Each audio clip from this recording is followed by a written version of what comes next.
Bismillahirrahmanirrahim. Assalamualaikum warahmatullahi wabarakatuh. Alhamdulillahirabbil alamin. Wassalatu wassalamu ala asyrafil anbiya wal mursalin wa ala alihi wa sahbihi ajma'in.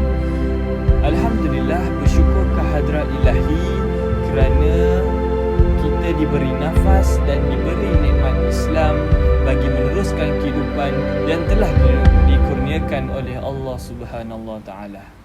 Dan pada hari ini saya ingin berkongsi sedikit berkenaan penaklukan Islam di Andalusia yang merupakan sejarah terbesar di antara sejarah Islam yang pernah ditakluk oleh kerajaan Islam. Kedudukan Andalusia ini terletak di semenanjung Iberia dan merupakan kawasan pemerintahan orang Islam atau dikenali sebagai Moorish di Spanyol. Kawasan Andalusia meliputi Cordoba, Granada, Seville, Toledo, Valencia, Portugal, selatan Perancis dan lain-lain. Seterusnya, penaklukan Islam di Andalusia ini juga bukan kali pertama yang berlaku. Kalau kita tengok balik dalam sejarah Islam, banyak wilayah-wilayah yang telah ditakluk oleh Islam. Contohnya di bumi Mesir, Turki dan sebagainya. Dan dalam buku History of Arabs yang dikarang oleh Philip Khoury-Hitti, bahawa salah satu rahsia kenapa Islam itu diterima di wilayah taklukan, ia adalah kerana Islam ini bukanlah satu agama yang menzalimi rakyatnya dan bukanlah kerana menguasai wilayah tersebut untuk semata-mata kerana kuasa.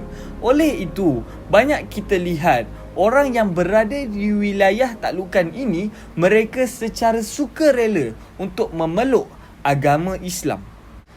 Sebelum kedatangan Islam di Andalusia, Andalusia pada ketika itu berada di bawah satu pemerintahan oleh raja yang zalim yang bernama Raja Roderick. Dan pada saat ketika itu juga, Eropah berada dalam zaman kegelapan yang mana tiada undang-undang rasmi wujud untuk menjamin keselamatan penduduk.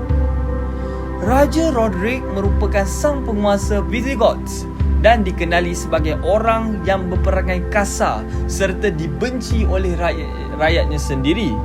Ini kerana beberapa faktor atau punca yang mengakibatkan penduduknya rasa hampa dan marah akan Raja Roderick. Yang pertama, dia ini mengenakan cukai yang tinggi kepada rakyatnya sedangkan rakyatnya tidak mampu. Seterusnya, yang kedua, dia memperkosa wanita yang cantik yang berada di Andalusia sehinggakan wanita ini rasa terancam akan kehormatan dirinya.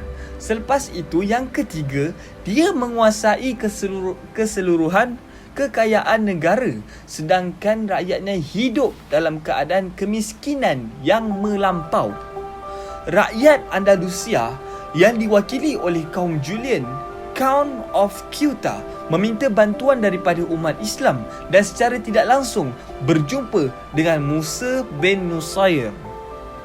Musa bin Nusair ini adalah seorang panglima dan governor di bawah pemerintahan Bani Umayyah atau Khalifah Umayyah yang diketuai oleh Al-Walid I atau Khalifah Al-Walid bin Abdul Malik yang berpusat di Damsyik, Syria.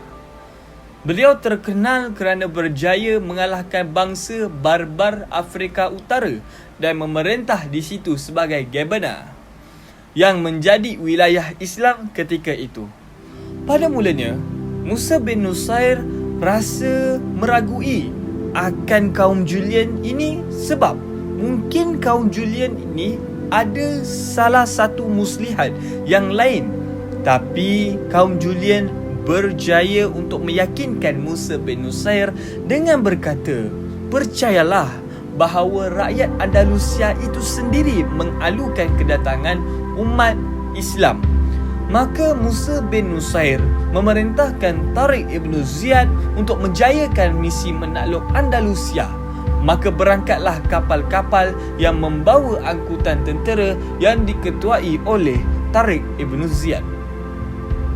Berkenaan tentang Tariq ibn Ziyad, Beliau adalah merupakan seorang panglima perang Islam pada masa pemerintahan Khalifah Walid bin Abdul Malik atau Walid I pada 705 hingga 715 Masihi dari Bani Umayyah.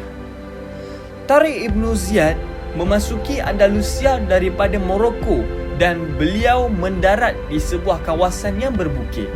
Dan bukit ini sebenarnya dinamakan Jabal Tariq bersempena nama Tariq Ibn Ziyad dan diambil dari perkataan bahasa Arab.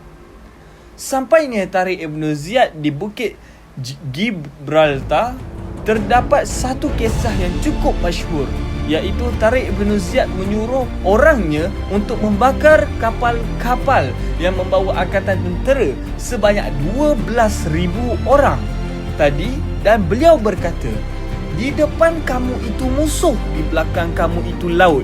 Jikalau kamu tidak mempunyai pilihan yang lain kecuali syahid. Maka kata-kata ini adalah untuk membakar semangat pejuang-pejuang Islam.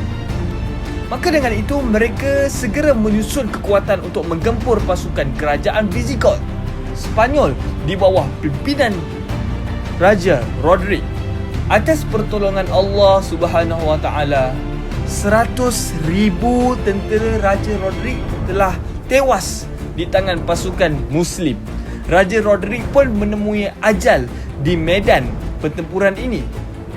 Akan tetapi sebenarnya perkara ini tidak pelik pun kalau kita tengok dalam sejarah Islam. Banyak peperangan yang umat Islam sendiri menentang dengan jumlah yang sikit dan akhirnya kita menang. Allah Subhanahu Wa Taala telah menyebutkan dalam surah Al-Baqarah ayat 249. Bismillahirrahmanirrahim. Kam min fi'atin qalilatin ghalabat fi'atan katsiratan biiznillah wallahu ma'as sabirin. Maksudnya, berapa banyak terjadi golongan yang sedikit dapat mengalahkan golongan yang banyak dengan izin Allah, dan Allah berserta orang-orang yang sabar. Selepas itu, bermulalah siri kedua, iaitu penaklukan oleh tentera kerajaan Islam pertama di tanah Iberia. Kemudian pada tahun 756 Masihi, Abdul Rahman I secara rasminya menjadi amir untuk kerajaan. Antara faktor-faktor penting tentang pemerintahan tamadun Islam Andalus ialah pemerintahan kekal di bawah Bani Umayyah walaupun kerajaan pusat di Damsyik telah jatuh. Tamadun Islam Andalusia terbahagi kepada 6 era, iaitu era Gabana pada 711 hingga 755 Masihi. Yang kedua, era Emiria, iaitu 755 sehingga 912 Masihi. Yang ketiga, era Khalifah daripada 912 hingga 1013 Masihi. Yang keempat, era Muluk Al-Tawaif daripada 1013 sehingga 1086 Masihi. Yang kelima, era Al-Murabitun daripada 1086 sehingga 1248 Masihi. Yang terakhir, era Al-Muwahhidun daripada 1248 sehingga 1492 Masihi. Pada awal, mereka menggunakan sistem perlantikan kemudian bertukar kepada sistem warisan. Seterusnya, pada zaman kegemilangan tamadun Islam di Andalus pula berlaku sewaktu pemerintahan Khalifah Abdul Rahman III dan Khalifah Al-Hakam II. Antara faktor-faktor kegemilangan tamadun Islam di Andalusia ialah: yang pertama, aspek ketenteraan, yang mana sewaktu Khalifah Abdul Rahman III memerintahkan 2 sehingga 7 tahun, beliau tidak pernah mengalami kekalahan daripada mana-mana peperangan. Beliau juga mempunyai armada kapal yang besar. Yang kedua, aspek keilmuan. Waktu pemerintahan Khalifah Al-Hakam II, perkembangan ilmiah mencapai tahap kemuncak. Antara jasa beliau ialah mengarahkan 700 masjid, 60 istana dan 17 pusat pengajian khusus diperuntukkan untuk penyebaran ilmu. Selain itu, 70 perpustakaan awam telah dibina dan perpustakaan yang paling terbesar ialah Perpustakaan Al-Hakam yang mana mempunyai 600,000 naskah buku.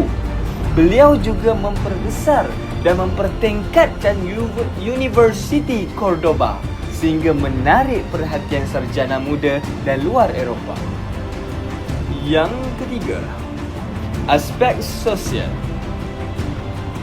Masyarakat daripada pelbagai kaum seperti Arab dan berbagai agama seperti Muslim, Yahudi dan Kristian dapat hidup dengan harmoni tanpa ada sebarang konflik. Yang kedua, prinsip agama Islam yang tidak memaksa masyarakat berlainan agama untuk memeluk Islam, tetapi hanya membayar cukai, menjadikan masyarakat Andalusia mudah menerima pemerintahan mereka. Seterusnya, dari segi sumbangan Islam di Andalusia, ramai tokoh-tokoh daripada pelbagai bidang sains terkenal muncul daripada tamadun Andalusia, khususnya dari segi sudut ilmu teknologi dan sosiologi. Dari segi sudut ilmu, banyak ulama-ulama yang hebat telah lahir di Andalusia. Contohnya Ibnu Hazm yang mengarang kitab Al-Muhallal. Yang kedua, Imam Al-Qurtubi yang mengarang kitab Tafsir Al-Qurtubi. Yang ketiga, Ibn Rushd yang mengarang kitab Bidayatul Mujtahid wa Nihayatul Muqtasid.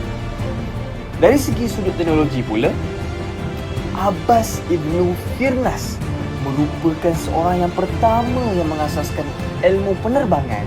Kemudian ada juga ilmu-ilmu kompas dan perparitan dan lain-lain. Daripada segi sosiologi pula, umat Islam, orang Kristian, orang Yahudi hidup dalam satu keadaan yang begitu aman yang dikenali dengan istilah La Convivencia. La Convivencia ini adalah merupakan pelbagai agama yang hidup di bawah satu negara yang aman. Itu sahaja daripada kumpulan saya. Wabillahi taufiq wal hidayah. Wassalamualaikum warahmatullahi wabarakatuh.